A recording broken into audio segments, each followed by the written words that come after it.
this entry will be based around the work that I've done in um, stage performance, and I and this one will be based mostly around the research and development cycle of things. So, starting off with the stage development, um, I mean, we kind of just we just did some things, did some performances, but just little things like little scripts and stuff like that. And looking back at how we thought how of our little performances, we did little performances and everything, and then we started to really work towards finding out about different practitioners. And some of the practitioners that really caught my eye were were the likes of Stanislavski. Now Stanislavski um, is a very firm believer in the idea of naturalism and the idea that um, and like so naturalism in the sense of like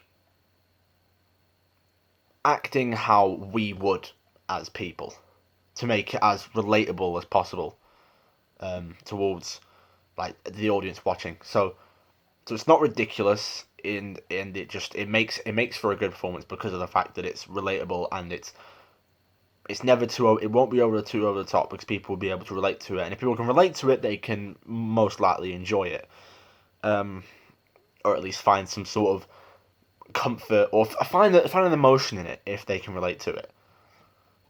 So we learned about four of his theories, and one of them, the first one being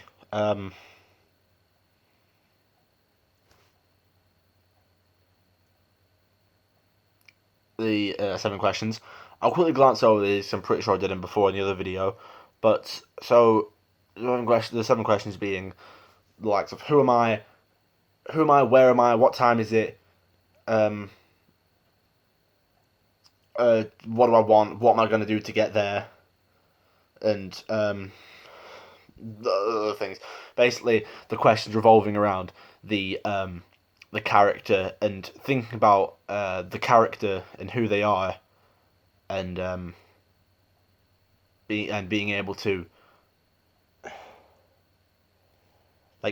portray a character in like the sense of you think about um so what we did was we did did a little exercise where we thought of a character from a TV show that we watched or a film or anything, and we basically tried answering the seven questions for him. I did Tom Kirkman from Designated Survivor, and in answering the questions of who am I, obviously doing in more detail, I said about being a politician, being an independent, being whatever, president, designated survivor, all that stuff, and so working on that, but I missed out the key detail that he's a father. Now stuff like that, him being a father can really influence how a character acts. So obviously with him being a father, he has that fatherhood instinct of like treating everyone like family and stuff like that. So the way I could do it is, well, over the past couple of weeks we've been doing little things. We worked on this. I'll get to that actually. So, but it's just like looking at the character and using the script to kind of answer these questions. And a lot of the time, sometimes the script won't tell you. It won't sit there. It won't. The script won't straight up say, "Oh, um, he's a father and he treats people like this." But you need to read between the lines a lot of the time. If the character references any kids or anything like that that he might have, then all of a sudden you can kind of gather that obviously he must be a dad. So so you'd think about how to treat him like that. Now, another thing that would mix into that is emotional memory. Is another theory that Stanislavski thought of, and the idea of emotional memory being, if there's a situation that a character is in, how would you react in that situation? Now, there's something very interesting that I went through, and rather than just looking online, I went to the library and I found this book, Konstantin Stanislavski, An Actor Prepares, and a particular uh, part of it. It's mainly like it's kind of like a biography sort of thing of an actor going through the processes of like trying to create a scene with using emotion memory, especially in the chapter emotion memory. And there's a particular bit that the director says to the actor, saying, but just now you went through those motions almost mechanically. You repeated a successful rehearsal instead of recreating a new living scene. Instead of drawing from your memory of life, you took your material from the theatrical archives of your mind. Now, what that basically means is to create a good piece of theatre, you need to have almost have a unique experience every time you go through it. And so rather than like, oh, we're just going to rehearse a scene, and because if you keep rehearsing the scene of or do whatever, it becomes you become numb to it in a way. And that's another thing that kind of links to what I was talking about in the uh, Scream Performance video if you've watched the one first. But it's so it's like when you get numb to a certain scene and you just know what you're supposed to do, again it creates the sort of like complacency of, oh well, I know what I'm supposed to do, so I'll just wait for my line and then I'll react. But then it's like, but then you're not really acting, you're not reacting to all the other actors around you, you're not having a genuine reaction. What you've got to do is you need to think about how you genuinely reacted in those situations. Act a lot on impulse, which is something that I believe it was Meisner who said about that, which then links to another thing that we learned about more recently. Meisner be acting a lot on impulse. So Sanford Meisner, of course, believed a lot in impulse, which then links to naturalism again, because so with that Stanislavski book, obviously it's saying that you're not drawing from your actual life, and a lot of the time it references how the actor felt when they were told that they were going to when there's going to be an introduction of a character. So like being told of the introduction of a madman, the way they reacted to it then, like being told about it then, is how they should react in the actual thing when it gets told to their character rather than them as an actor. So the idea is like looking at your impulse, constantly thinking about how you reacted to certain situations, and that's something that I feel like I can do. I can do that. And what we did a performance where we did a little thing. We did exercises, and the one that really stuck out to me was like improvising a scene. We got a script that was literally my lines. So it was a duologue, but I had lines, and then the other person that I was working with had their lines. I didn't know who I was going to be working with.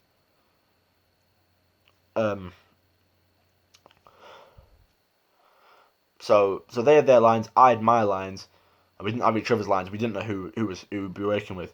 So when we found out who we were working with, again, that impulse of whatever, how we feel about working with this person, how we feel about them as a person. So it'd almost be like if I enjoyed being with that person, then I'd have to draw from that memory of enjoying working with that person and think about it, and then in the scene I'll have to draw from that memory, keep drawing from that memory every time I do it, in order to create the naturalist scene. And another thing is, so when we did the actual scene, I did not do a very good job of it, but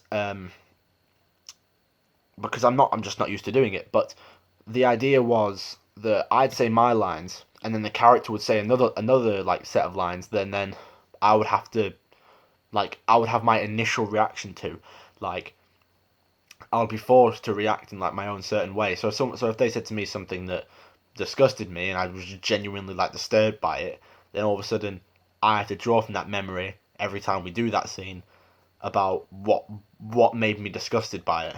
So that's really interesting. And but over the past couple of weeks, I've not really been able to do that. Like we worked a lot on one second.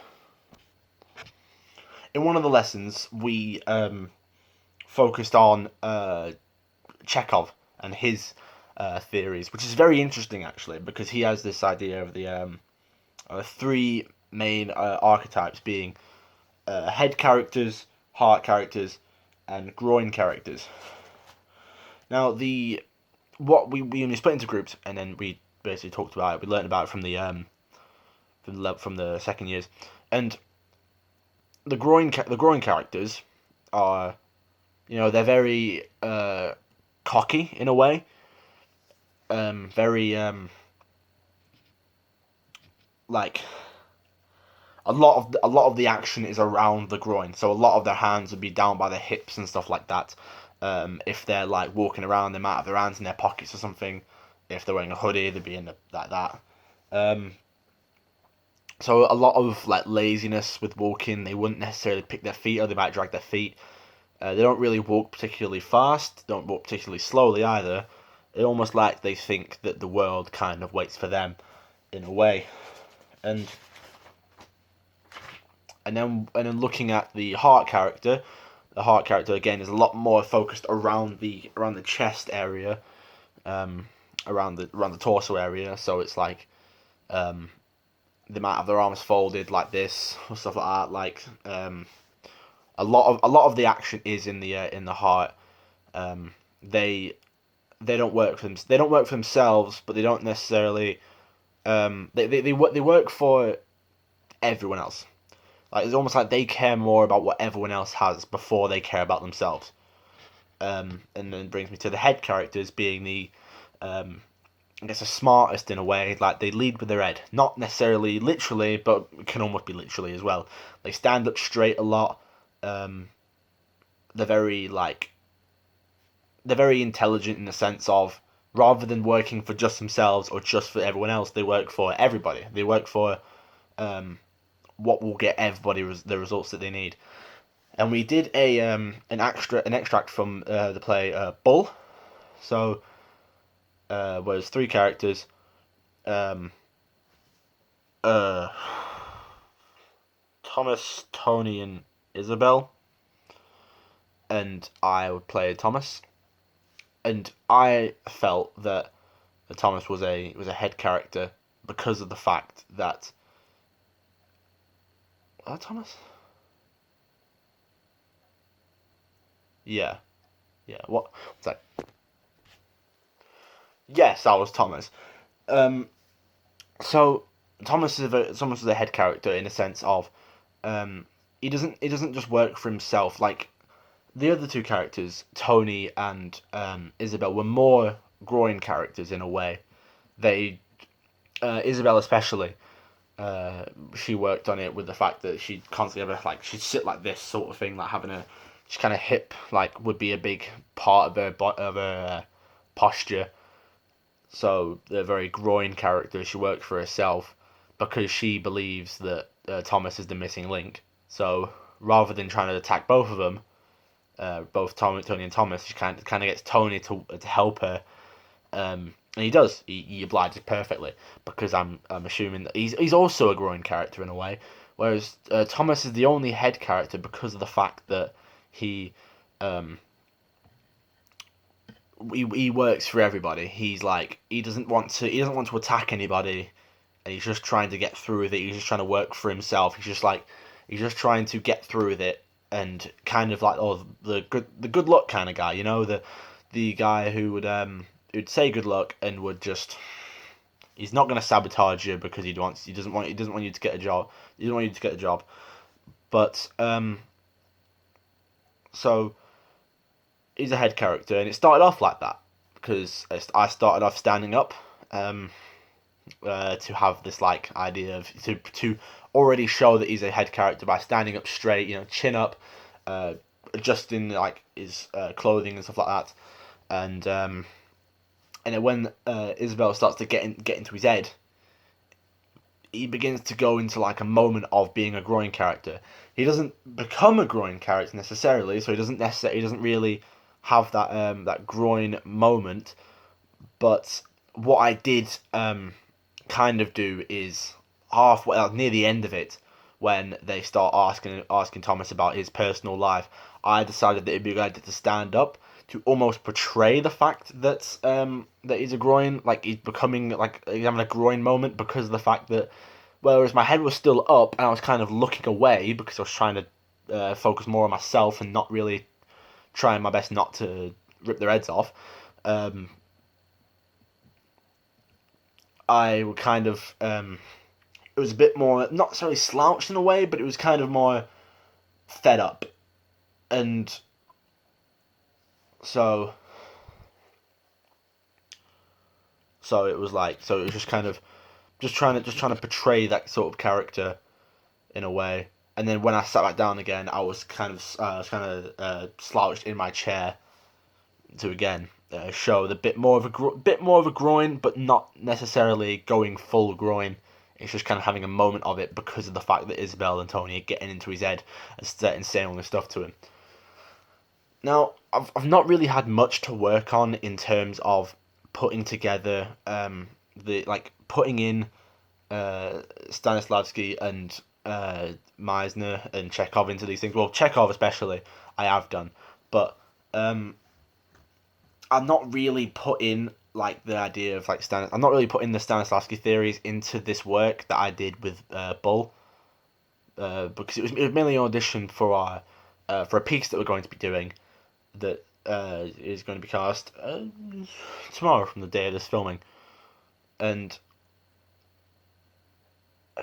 so what I'm planning on doing is using those things, using everything that I've learned about about Chekhov, about Stanislavski, about Meisner, about all these things, in order to create a realistic performance, but not necessarily about Brecht, who I'll get into now. Brecht being a very political, a very political playwright. He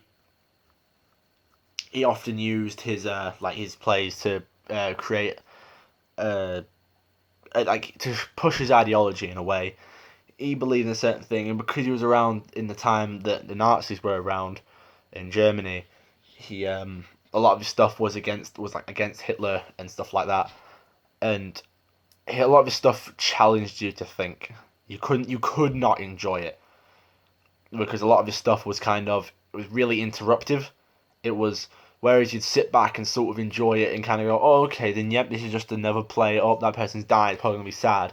No, he played happy music over a death scene, or have people dancing, and he would also ruin climactic moments of like a big gunfight or something like that, by them like the two characters would draw their pistols or something like that, and then a character would walk on and just say, and then they had a gunfight, and then this character died, and then the person would just lie down and then just die. So it was like, so he's very to how you can't really use Brecht in a like to create a character. It has if you go any sort of Brecht, you almost have to go like full Brecht. Not necessarily use all the things that he used in his plays, but if it's going to be anything to do with Brecht in a play, it's going to be mostly Brechtian. Like I saw a play a couple of years ago of Metamorphosis, and it was a very Brechtian piece because of the fact that they would use they didn't use a lot of props. They didn't use a lot of they didn't use a lot of clothing, like costume wise wasn't very thingy. It wasn't very important. Set was not that big. Like for costumes, they would have like this there was like two guys and one woman, and the woman was just like they were all just wearing normal clothes, and then when the woman was playing the mum of the main character, she would simply put on an apron, and all of a sudden she was the mum. And there was a point where they were using a window and they had a rope, and then they just held it up like a square, and it was like, yeah, this is a window now, and it was telling you that it is a window. And there'll be moments where, rather than just using sound effects to like right at the beginning, they kind of went in front of the entire audience and went into the microphones, then started making a bunch of bug noises, and then recorded that to make for the moments where the character turned into a big bug. And it was just it's very weird. So obviously I won't be able to use Brecht in a performance of that's not my own. If I was to use Brecht in any sort of way, I'd have to be directing it because of the fact that I can't just make my character. I can't use Brecht to influence my own character. It's very difficult. So Brecht is more of a directing choice and will influence an entire play rather than just one character in a play. I will have to use more Stanislavski and Meisner and Chekhov means to portray those characters properly. And I feel like I can do a lot more with it as well because of the fact that we'll be starting from afresh, and I know all these characters now. I know all these practitioners now, so it's gonna be very interesting. Um,